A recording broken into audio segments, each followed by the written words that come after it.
என்று கூறுவதற்காக நல்ல சமாரியர் உவமை கூறியிருந்தார்.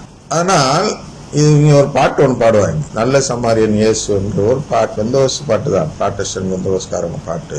இயேசு நல்ல சமாரியன் சொல்றதுல இயேசுக்கு விருப்பம், நாமெல்லாம் நல்ல சமாரியராக மாற வேண்டும் என்பதுதான். அந்த நல்ல சமாரியரை கவனித்து கொண்டவர் போல் மாற வேண்டும். அந்த சமாரியர் கவனிக்கிறார், கரெக்ட் தான். இயேசு அதாவது சமாரியர் அந்த நோயாளியை கவனிக்கிறார். அவர்தான் கடவுளுக்கு மிகவும் பிடித்தமான செயலை செய்தவர் என்று காட்டுவதற்கு அந்த உவமையை கூறுகிறார். அப்படி சொன்னதும் இவர்கள் என்ன செய்கிறார்கள், இந்த செயலை கடவுள் செய்கிறார் என்று கொண்டு வந்து விட்டார்கள், பொருளையை திருப்பி போட்டு விட்டார்கள். அதையும் நாம் தெரியாமல் அந்த பாட்டை கூட பாடுகிறார். அந்த பாட்டெல்லாம் பாடுறது தேவதூஷண செயல். நல்ல சமாரியன் இயேசு அல்ல, நாம் தான் நல்ல சமாரியனாக வாழ வேண்டும் என்று நாம் அழைக்கிறார். நீ பாவியாக இருந்தால் கூட இது போன்ற அன்பு செயல் செய்யக்கூடியவராக இருந்தால் நான் உன்னை ஏற்றுக்கொள்கிறேன். உண்மையான நல்ல சமாரியர்கள் யார் என்றால் குடும்ப ஜெபமாலை சொல்பவர். குடும்ப ஜெபமாலை சொல்லக்கூடியவர்கள் தான் என்ன செய்கிறார்கள் என்றால், அடிபட்டு இருக்கும் ஆன்மாக்கள், அடிபட்டு உயிர் இழக்கக்கூடிய நிலையில் இருக்கக்கூடிய உத்திரிக்க ஸ்தலத்து ஆன்மாக்களுக்காக, அவர்களுடைய ஆன்ம நலன் பெற வேண்டும் என்பதற்காக இந்த ஜெபமாலையை இறந்தவர்களுக்காக ஒப்பு கொடுத்து நல்ல சமாரியன் செய்த சேவையை செய்கிறார்கள். அதுபோன்று இந்த இடத்தில் ஒரு சமாரியன் குணமடைகிறார், அவன் மனதில் நன்றி உணர்வு இருக்கிறது. 9 பேரும் யார் என்று அவர் சொல்கிறார் என்றால், அந்நியராகிய உம்மை தவிர. அப்ப இவர் ஒருவர் தான் 10 நபரில் ஒருவர் அந்நியராக இருந்திருக்கிறார், 9 நபர்கள் யூதர்களாக இருந்திருக்கிறார்கள். இந்த ஒரே ஒரு அந்நியரை தவிர மற்ற யாருமே நன்றி செலுத்தக்கூடிய உணர்வற்றவர்களாக இருக்கிறார்கள் என்பதை இங்கே சுட்டி காட்டுகிறார். அதனால இந்த ஒரு சமாரியர் அங்கேருந்து விழுந்தடிச்சு ஒடியாடுறார். எதுக்கு?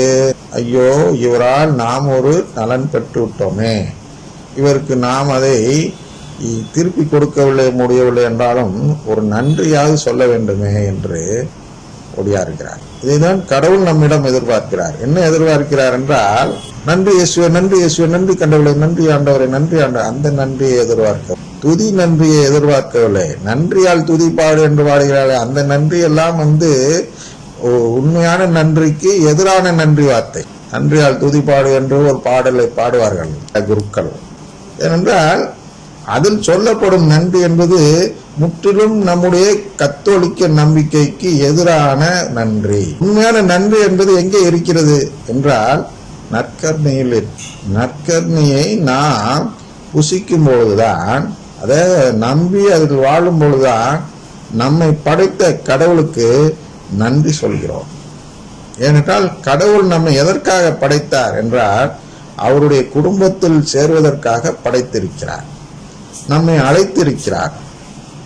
அவருடைய அழைப்பை ஏற்று செயல்படுவதுதான் அவர்களுக்கு ஏற்ற விதத்தில் நாம் செலுத்தக்கூடிய நன்றி செயலாக இருக்கும். அவ்வாறு செய்யக்கூடாது என்று சொல்லக்கூடிய நன்றி அப்படின்னா என்ன? அந்த 9 பேர் இவர்கிட்ட சொல்றாங்க, நீ திருப்பி போகக்கூடாது, இங்க இருந்தே அவருக்கு சும்மா நன்றி சொல்லிட்டு நம்ம போயிட்டு இருக்கோம், நீ திருப்பி எல்லாம் போகக்கூடாது, நன்றி செலுத்தலாம் நீ போகக்கூடாது, ஏன்னா நாங்க வரல, அப்புறம் எங்களை காட்டி கொடுத்த மாதிரி இருக்கும் அப்படின்னு ஏதோ ரீசனை சொல்லி நன்றி செலுத்த போகக்கூடாது என்று சொல்லக்கூடிய அந்த நபர்கள் அவர்கள் இருந்த இடத்திலேயே நன்றி சொன்னால் அது எப்படிப்பட்ட நன்றியோ அப்படிப்பட்ட நன்றி தான் இந்த நன்றியால் துதிப்பாடு என்று பாடக்கூடிய அந்த ஜெபத்தில் நாம் சொல்லக்கூடிய நன்றியாகும். ஏனென்றால் இந்த நன்றியால் துதிப்பாடு என்ற ஜெபம் என்பது நற்கருணையை நம்பாத ஒருவரால் எழுதப்பட்டு இயற்றப்பட்ட ஒரு ஜெபம், பாட்டு ஜெபம்.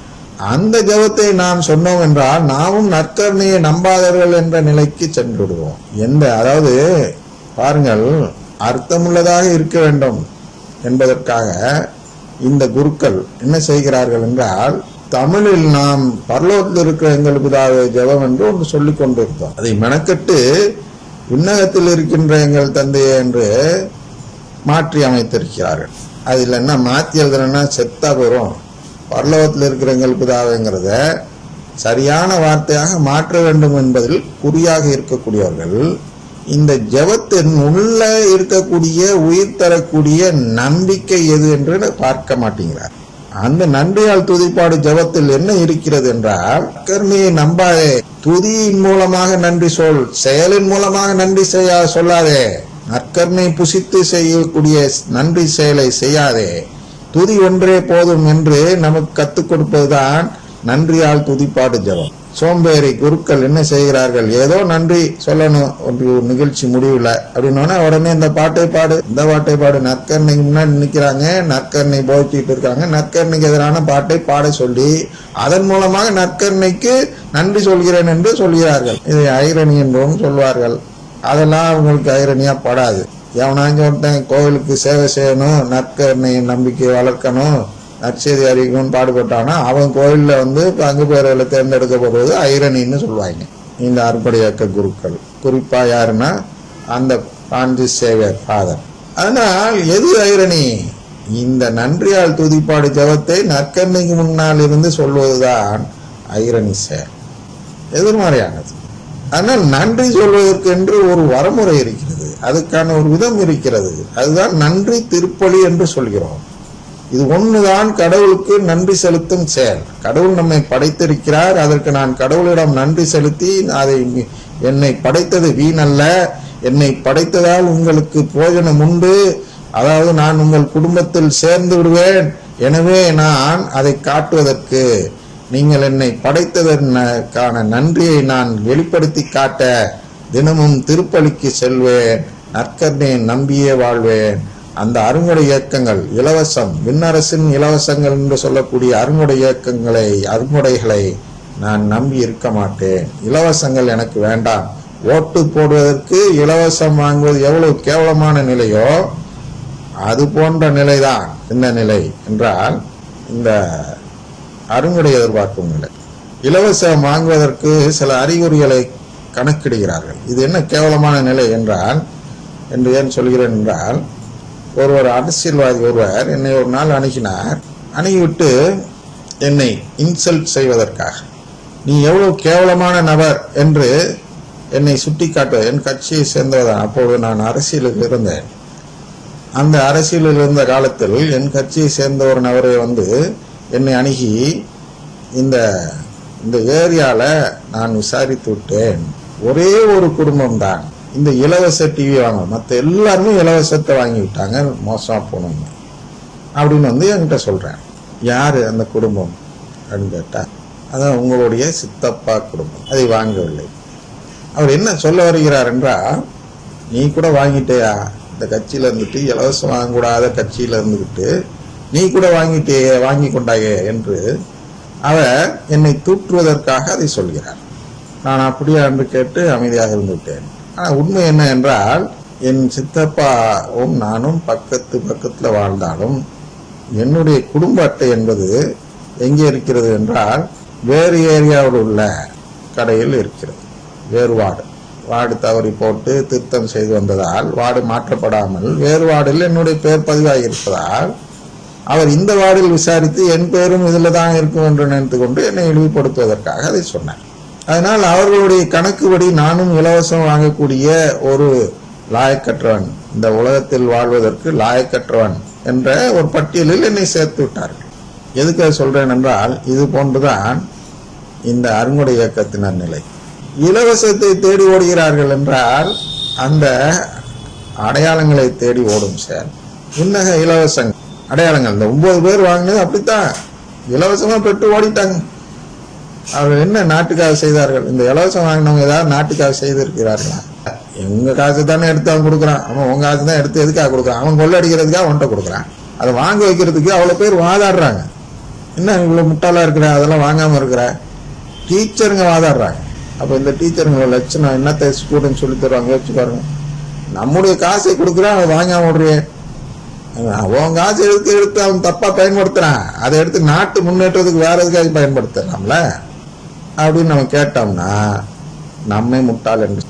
அது ஒன்றுதான் அருங்குடை இயக்கம். அருங்குடை இயக்கத்தில் இலவசம் கிடைக்கிறது, நிறைய இலவசமாக தான் குணமளிக்கப்படுகிறது, காசு வாங்காம தான் குணமளிக்கிறார்கள். உடனே அங்கே சென்று இலவசமாக குணமடைந்து கொள்வோம் என்று ஓடும் பொழுது எதை இழந்து விடுகிறோம்? அந்த உறவை இழந்து விடுகிறோம், கடவுளுடைய உறவை இழந்து விடுகிறோம். அதைதான் இந்த 9 நபர்கள் பார்க்கவில்லை. அவர்கள் இலவசத்தை மட்டும் தேடி கடவுளிடம் வந்தார்கள். குணமடைய வேண்டும் என்று வந்தார்கள்.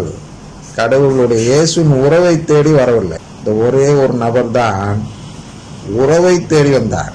அந்த உறவை தேடி வரும் செயல்தான் அந்த நன்றி செயல்.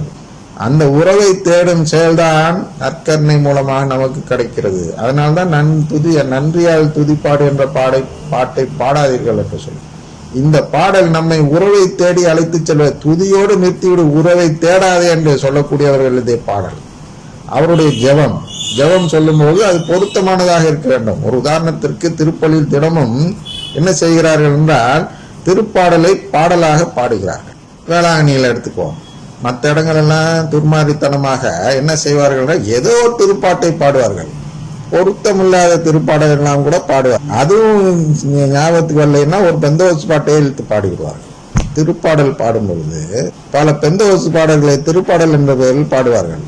அப்ப திருப்பாடலை பாடும் பொழுது இவர்கள் இஷ்டத்துக்கு பாடுவது நல்லதா, அல்லது அதே பாட்டை இப்பொழுது வேளாங்கண்ணியில் பாடுவது போட்டு பாடுவது நல்லதா, அதை நாம் பார்க்க வேண்டும். அதை பாடுவது என்ன, அதே பாடலை பாடுவதுதான் சரியானது. எதிர்மறையான பொருள் தரக்கூடியதை பாடுவது தவறு, சரியானதல்ல. அது போன்றுதான் நன்றியால் துதிப்பாடு என்பது ஒரு எதிர்மறையான செயல்.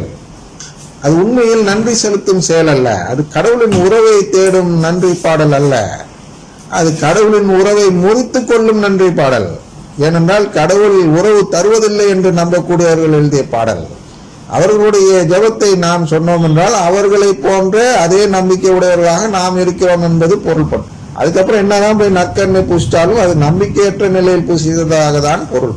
அதனால் நன்றியால் துதிப்பாடு ஜெபம் ஒருவர் சொல்லிவிட்டால் அவர் திருச்சி விட்டு வெளியேறியவர், அதாவது நற்கருணையின் ஒன்றிப்பிலிருந்து வெளியேறியவர் என்ற நிலையை அடைந்தவர். அதான் எக்ஸ்கம்யூனிகேஷன் என்று சொல்ல. நற்கருணையின் ஒன்றிப்பிலிருந்து அவரை வெளியேற்றி விடுவது. அதன் பிறகு அவருக்கு நற்கருணை புசிக்கும் உரிமை இல்லை என்ற ஒரு நிலை வந்தது. அந்த நிலையை தான் அந்த எதிர்மறையான நம்பிக்கை கொண்டவராக நாம் இருக்கும் பொழுது நாம் தானாக பெற்று விடுகிறோம்.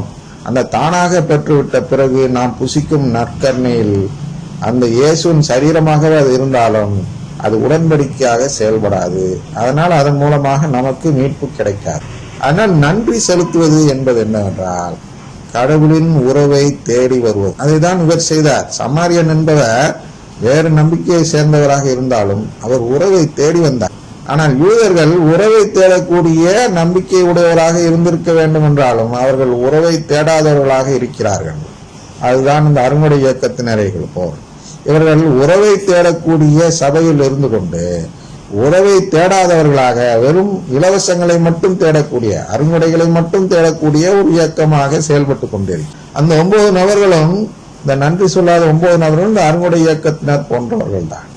அந்த 10ல் ஒருத்தர் தான் மிஞ்சி உறவை தேடுகிறாங்க. அது மாதிரிதான் இவ்வளவு பெரிய திருச்சபையில 10ல் 9 பேர் கொண்ட ஒரு பெரும்பான்மை இயக்கமாக இருக்கக்கூடிய அருங்குடை இயக்கமாக இருக்கும் பொழுது 10ல் ஒருவர் தான் இந்த அவப்பெயரை எடுக்கக்கூடிய, பழமைவாதிகள் என்ற அவப்பெயரை எடுத்து நற்கருணை நம்பிக்கையிலே வாழக்கூடியவர்களாக இருப்பவர்கள் இந்த 10ல் ஒருத்தர் தான். ஆனால் அவர்கள் தான் உறவை தேடி இருக்கக்கூடியவர்களாக இருக்கிறார்கள். நீ என்னதான் அங்க அருங்குடை காட்டி அடையாளங்கள் காட்டி அழைத்தாலும் நான் அங்க வரமாட்டேன், நான் பழமைவாதியாக தான் இருப்பேன் என்று சொல்லிக்கொண்டு பழமைவாதம் பேசும்பொழுது இந்த குருக்கள் எல்லாம் அவர்களை அவ்வளவு ஏளனமாக பேசுவார். இவரெல்லாம் பழமைவாதிகளப்பா, இவற்றெல்லாம் பேசாதீங்கப்பா அப்படின்னு அப்படியே நம்மளை அந்த பழமைவாதிகள் எல்லாம் அப்படியே ஒதுக்கி விடுவார்கள். பழமைவாதத்துல 2 இருக்கு. ஒண்ணு பிடிச்ச மேலுக்கு 3 கால் என்று வாதாடும் பழமைவாதம், மற்றொன்று அருங்குடை இயக்கத்தில் சேராமல் வாழும் ஒரு பழமைவாதம். இவர்கள் 2ஐயும் ஒன்றாக்கி விடுகிறார்கள். பிடிச்ச மேலுக்கு 3 கால்னு சொல்லக்கூடியவங்கிற மாதிரி பழமைவாதம் பேசுவதுதான் பாவம் என்பது போன்ற ஒரு நிலைக்கு குருக்களே தள்ளிவிடுகிறார்கள் மக்களை.